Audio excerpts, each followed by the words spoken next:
A very good morning to our lecturer, Madam Sugantini. My name is Putri Esnina Haninatu Shahida, and I'm going to present the pragmatics in our project. So here are the subtopics for our pragmatics, which containing of 8 subtopics. The first one is invisible meaning. However, before that, I'm going to share the meanings of pragmatics. Basically, pragmatics is a branch of linguistics concerned the use of language in social context. It is the ways people produce and also understand the meanings through language. In 1970s, pragmatics was developed as a subfield of linguistics. So, this is the explanation for pragmatics. Next, I'm going to explain the meaning of invisible meaning in our project. So here is it. The first one, it is how we recognize some words or phrases even when it is not said in an article or in a sentence. Okay, it can also be considered as a hidden meaning. Okay, so the example from the articles I share first here. Amaro shot stars from Tina Fey to Spike Lee, putting his subjects at ease with a Boston accent per. Come on, baby, you are so cute. Yeah, you are so sexy. Okay, so that is the first line I'm going to share. The first one is shot stars. The meaning was actually a shooting or shot at the stars, but it can be understood as taking pictures in the sentence or in the article. And also baby, as we can understand the real meaning of a baby is a child or someone who was just born, but we can understand from the sentence that it wants to say a girl. Okay, next, the third word is sexy. Literally means as sexual attractive or wearing something seductive. However, we can understand that the speaker means as fashionable and stylish in front of the camera. Um, Next, you can see there short, the show, summer sublet, and also learn. Okay, the real meaning, sorry, the real meaning of shot the show is also like the first one. It means like shoot or shot at the show. Summer sublet. Summer is the warmest season of the year. But summer sublet in the article means a place to stay. Last but not least, it is learned. Literally means as acquiring knowledge through the study. But in the sentence, it was intended to mean found out or know. Okay, I'm going to make it a little bit short for the context. The second subtopic is context. We have two types of context, which is this, the first one is linguistic context, and the second one is physical context. For example, a bank. It is also known as homonym, which can only be known from the sentence or the article or the conversation on which bank is intended. Physical context is something that we can recognize when we see the word. For example, the word appear on a bank, on a building called name bank. So we know that it is a bank that we take out money from that. We draw money from that. Okay, for example, from the article, glasses, dream, drug, speech, right, and also look. Okay, so the example. Oh, here I didn't put the example. For example, the glasses.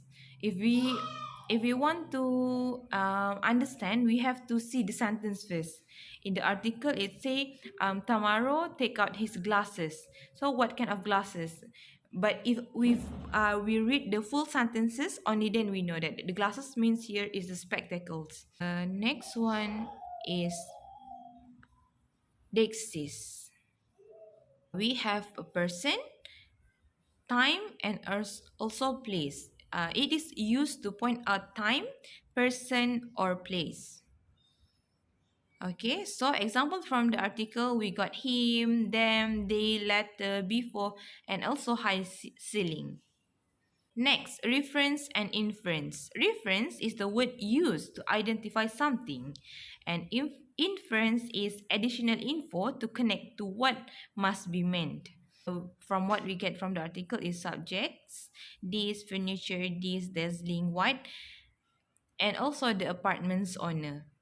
Okay, so the inference of this of the furniture, for example, is chair, days, painting, statues. It is considered as the reference.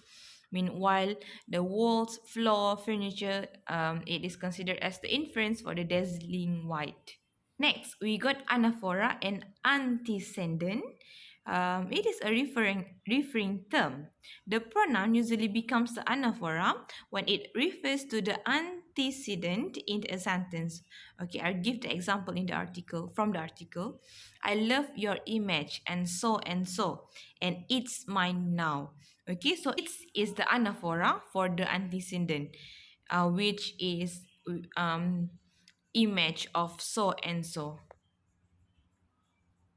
Okay, next example from the article is it, it's, he, she, they, and also we.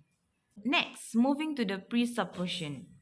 It is an implicit assumption in the belief relating to a statement or conversation, or we can also understand that as doubting. Okay, for example, he had no intention of scamming people. However, in this context, we might also understand as he has a few times scammed people. So we have assumption on this statement. We have another example from the article. It seemed like a perfect place for them to live. I wouldn't do it. It makes no sense. It was a very nice apartment, but all 100 of us wouldn't have fit into the same bedroom. Okay, these are the examples from the article. Second last one is speech X. One important area of pragmatic is that of speech acts, which which convey an intended language function. For example, interrogative, imperative, declarative, request, apologize, suggestion, commands, offers, and also many more. You'd better come up and we'll talk. It is imperative. Next, are you sure you don't look around anymore? It is as interrogative. If it were me, I would want to take a shower. Expressive. He promised I'll take you to all Hollywood parties. This is commissive. The next one is they could have the apartment, office. We rented the apartment. It is as declarative. Okay. Last but not least, the face-threatening act. A face-threatening act can be defined as an act that can damage the face of the addressee or the speaker by acting in a position of desire of the others. Okay, when using this act, we are using direct speech to order someone to do something. Okay, so here are the examples from the article. These are portraying a face-threatening act as it can damage the face of the addressee or the speaker. So you can see a few sentences, which is one of them is get them out. So that's all from me. Thank you.